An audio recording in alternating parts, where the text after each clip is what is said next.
We're still continuing with our leadership series, and today we're going to look at the power of caring. The power of caring. People are most effectively led. They don't follow orders blindly.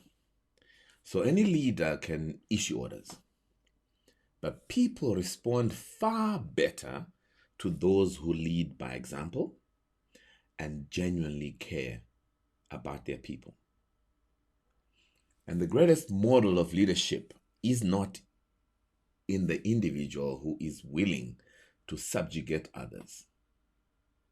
Rather, the individual who is willing to sacrifice for others. One of my favorite examples of a caring leader is Captain Ed Rice.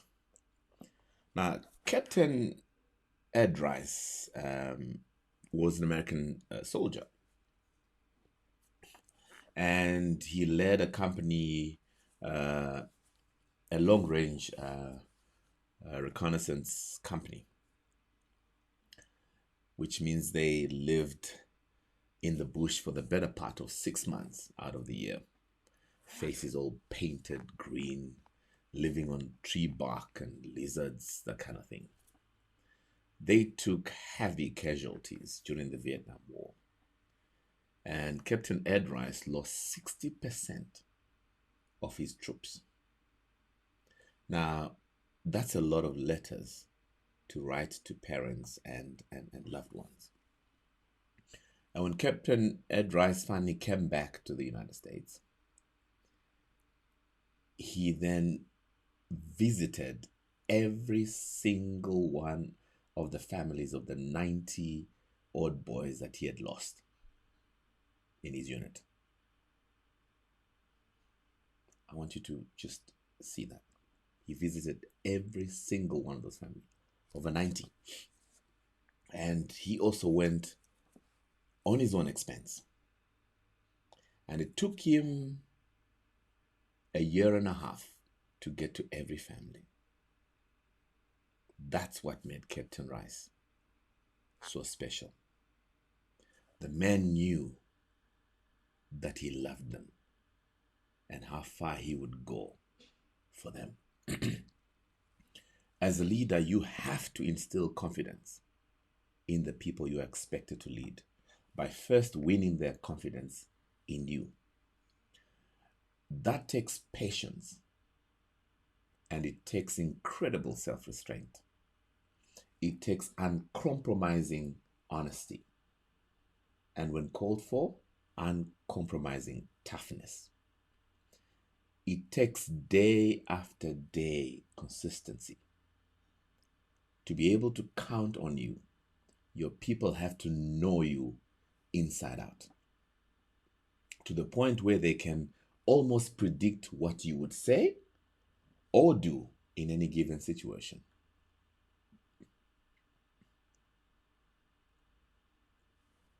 Which makes perfect sense, since your people have to trust you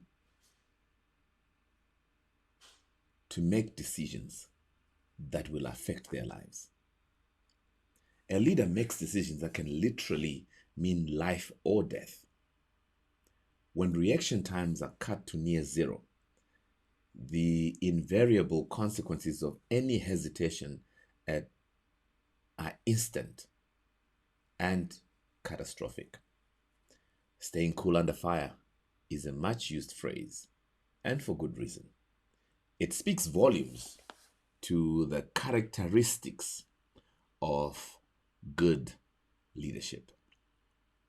Imagine a father who makes a decision that leads the family to losing their home. A CEO who makes a decision that leads to loss of jobs and income for thousands. A president who makes decisions to go to war that leads to loss of lives. Leadership is not child's play. It is indeed the difference between life and death, and it cannot be taken lightly. I want to repeat that. Leadership is not child's play. It is indeed the difference between life and death. It cannot be taken lightly. Today, more than ever, the family, political, or corporate environment is a complex, challenging arena where the rules of the game change almost daily. To help you level out the playing field, here's my top critical leadership traits you will need to develop. Number 1, be consistent. Display consistency and you will display confidence. Number 2, be patient. Know when to be tough and when to be compassionate. Every person, family member, or co-worker is different with different skill sets and different needs. So be patient. Number 3, rely on your subordinates. You cannot do it all, and they know their jobs at least as well as you do. Number 4, encourage growth. Encourage growth. People have an almost inexhaustible capacity to grow. I want to repeat that because sometimes we forget that. People have an almost inexhaustible capacity to grow. So establish a regimen of constant training. Number 5, reward performance. It's not just about money. One good word of encouragement or a well-placed compliment is worth more than all the criticism in the world. Reward performance. 6, treat your people the same. Treat your people the same. Treat everyone with the exact same degree of respect. Never crack a joke at someone else's expense. And never, ever criticize anyone in front of anyone else. Oh, I got to repeat this because a lot of leaders miss this part. Treat everyone with the exact same degree of respect. In other words, never crack a joke at someone else's expense. And never, ever criticize anyone in front of others. 7, be honest.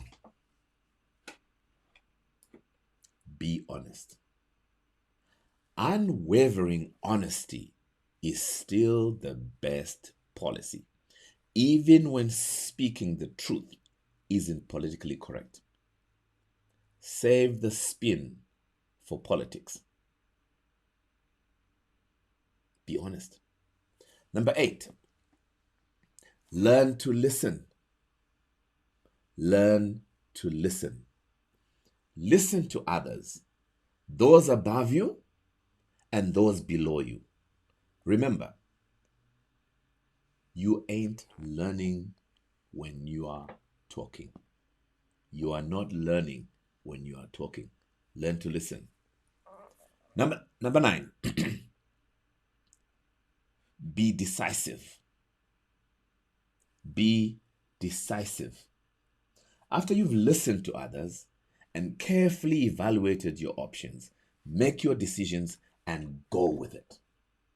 At this point, trust your instincts. That's what you get paid for. Make the decision and follow through. Number 10,